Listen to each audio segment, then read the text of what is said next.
বন্ধুর লাশ নিয়ে অ্যাম্বুলেন্সে করে তার গ্রামের বাড়ি যাচ্ছি। সময় কাটানোর জন্য ফোনটা বের করলাম। ঠিক সেই মুহূর্তেই মোবাইলে একটা মেসেজ আসে। আমার সামনেই আমার প্রিয় বন্ধুটি কফিনের মধ্যে লাশ হয়ে পড়ে আছে। মেসেজ করেছে আমার সেই মৃত ফ্রেন্ডের গার্লফ্রেন্ড অবন্তী।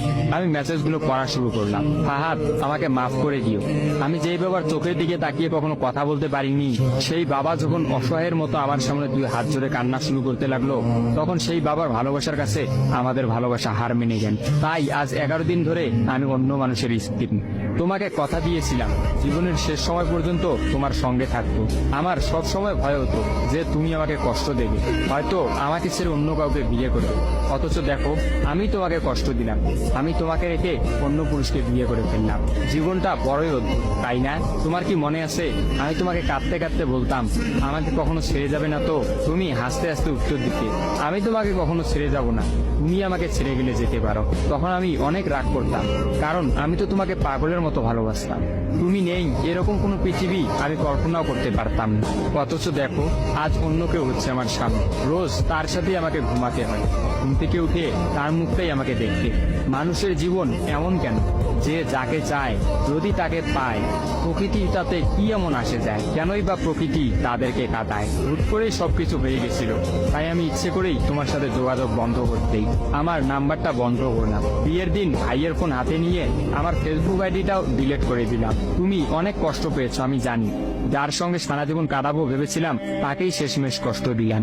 আমার পরিবারের সবাই খুশি, আমার স্বামীটা অনেক ভালো, এখন পর্যন্ত যা ব্যবহার করেছে আমার ভালোই লেগেছে।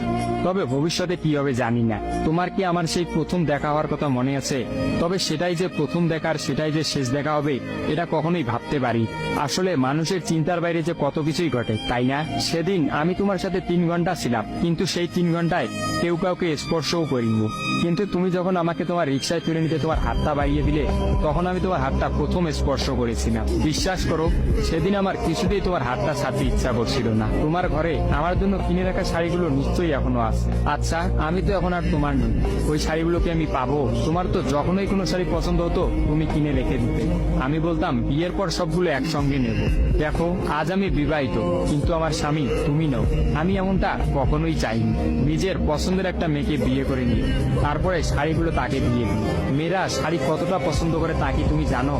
যদি না জেনে থাকো তাহলে বিয়ের পর তোমার বউকে দিয়ে উপলব্ধি করে নিয়ে। তোমার সাথে আমার অনলাইনে পরিচয়, তাই চিন্তা করেছি কোনোদিনও বেঁচে থাকতে অনলাইনে যাব না।